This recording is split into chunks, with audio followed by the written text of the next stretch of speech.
Let me start this review off by just coming right out and saying that I actually enjoyed this movie. Is it a knockdown drag-out hit? No. But I am sad that I ultimately failed this movie by not being able to go see it in theater. Do I think this deserves to be some box office hit?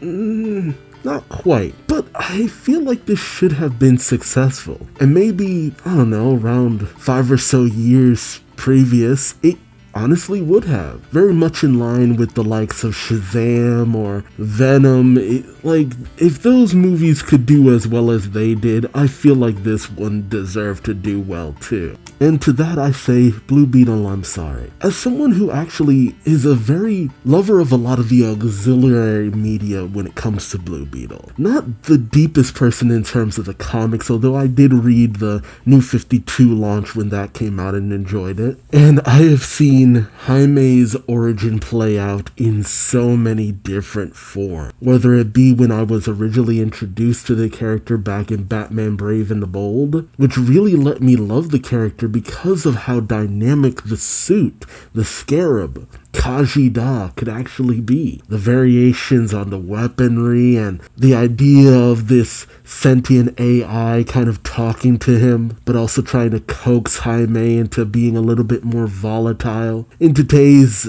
time frame, maybe people see it a little played out, but I don't hate a lot of the tropes that are presented with that. Saw the character briefly in Smallville, which was alright, but I looked forward to the day we could see that suit fully realized. And in this movie, it is beautifully realized with a mix of CGI and a real actual practical suit, which you actually get to see the person, actually do moves and stuff in. Very much feeling like it harkens back to the days of Teenage Mutant Ninja Turtle. And I'm so tired of people saying, oh, the suit looks like rubber. Dude, people have lost their ability to just kind of get into what they're seeing sometimes. It's stuff like that has caused the bogging down of so many movies with these big CGI fests. I'd rather have a practical actual suit there than constantly needing to overlay things with CGI. And by having a practical suit there, you're able to understand the lighting of scenes so much better. Because this movie looks good. I do not apologize for saying that. This movie looks good. And the heart was there too.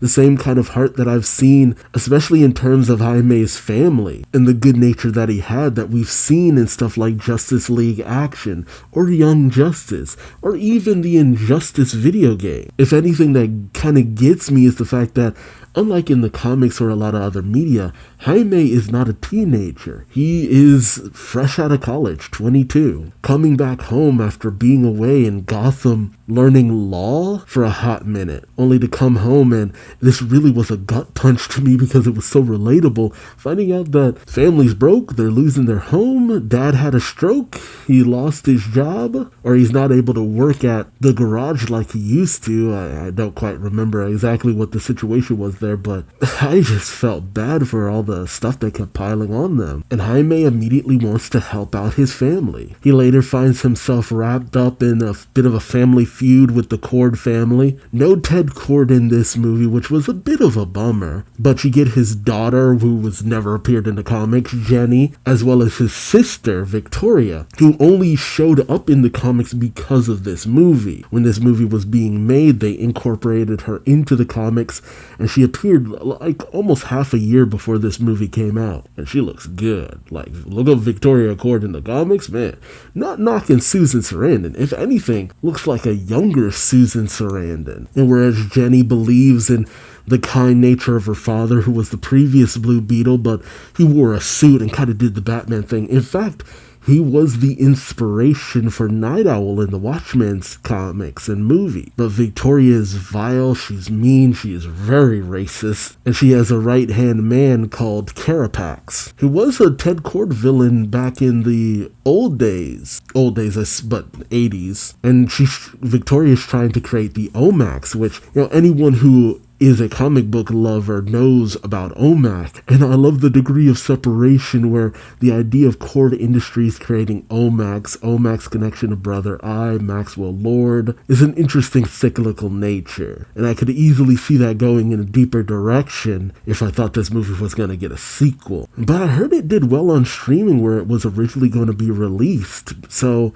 I hate the idea of this not getting any kind of continuation and getting kneecapped all because they decided to release it in theaters where, again, I feel like this should have done a lot better than it did. But Jaime gets caught up in the feud. Jenny tries to look out for Jaime, but she's also trying to undermine her aunt. Jaime ends up getting the scarab that ends up choosing him. Lots of hilarity ensues with him freaking out because of the suit and stuff. Some great and touching and heartfelt moments with the family, from Jaime's relationship with his dad, to his mom, to his grandma, to his sister, who is so much older in the movie than in the comics. It's just weird seeing the characters so much older. And Jaime's showdown with the villain Carapax, and even Carapax ends up having a deeper backstory than I would have thought.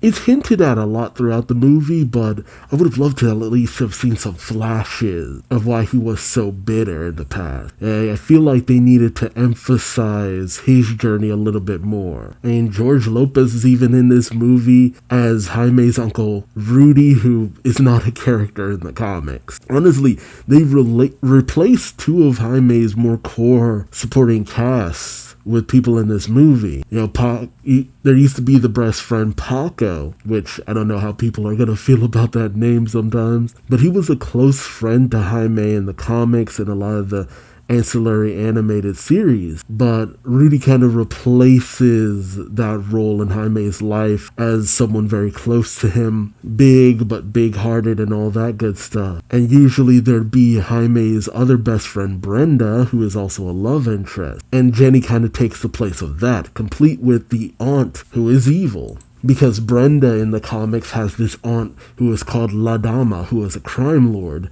In the original comics, she usually hired people, much like Victoria Cord does here. And in more recent years, she's taken a more magical approach to a lot of things. So I feel a little bit conflicted with that. And I even feel like I didn't hate the love interest of Jenny. I just kind of wish that we did have Ted Cord in this.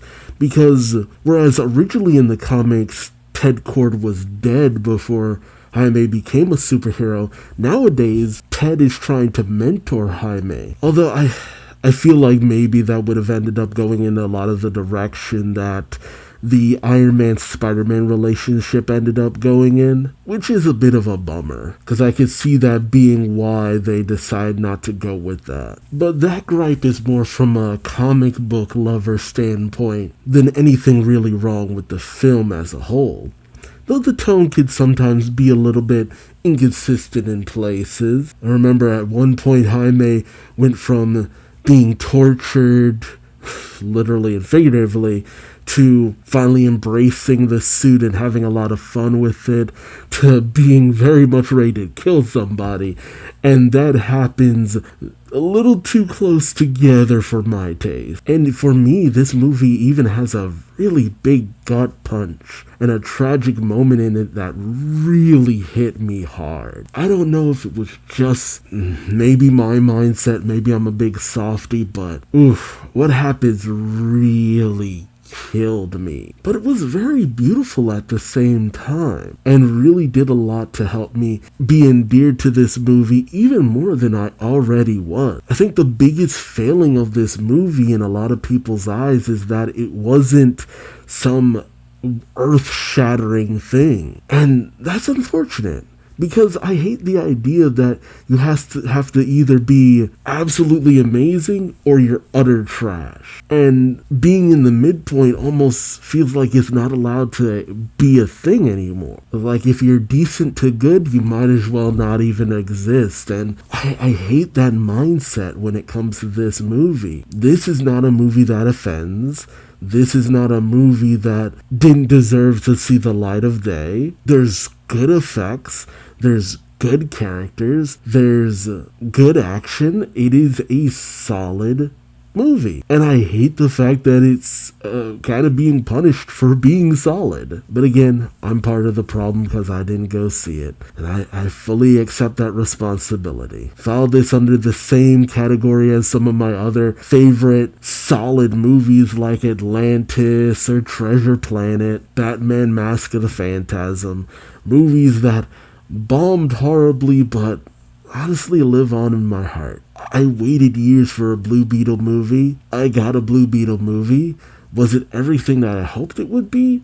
Not quite. And yet, at the same time, just about. It's just, the moment I saw the suit and how good the suit looked, I was already on board. And it's so unfortunate to know that, well, that wasn't the case for a lot of other people. This is a movie that is really driven by the ideas of family, caring, heritage, especially Mexican heritage. And as someone who lives in Florida and has been around a lot of Mexican people, at least from my perspective, it tracks in a lot of ways. The Spanglish that they speak, the camaraderie, the teasing, but the love that lies underneath, that was something that really carried this movie and helped to just lift it up in my eyes. So, hell, maybe I'm a little bit biased in the end. Maybe I don't know what I'm talking about. So, let me know your thoughts in the comment section below.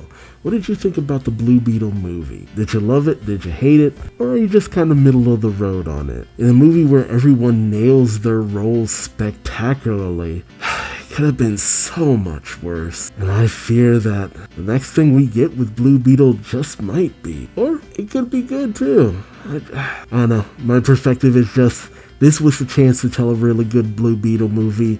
They did a good job at telling that story, and it wasn't rewarded for telling that story well. What can you do? So again, like, comment, subscribe if you enjoyed the ride. Thank you so much for watching, and until next time, I've been Duuz-Diz-Din, and I hope to see you later. Till then, bye-bye.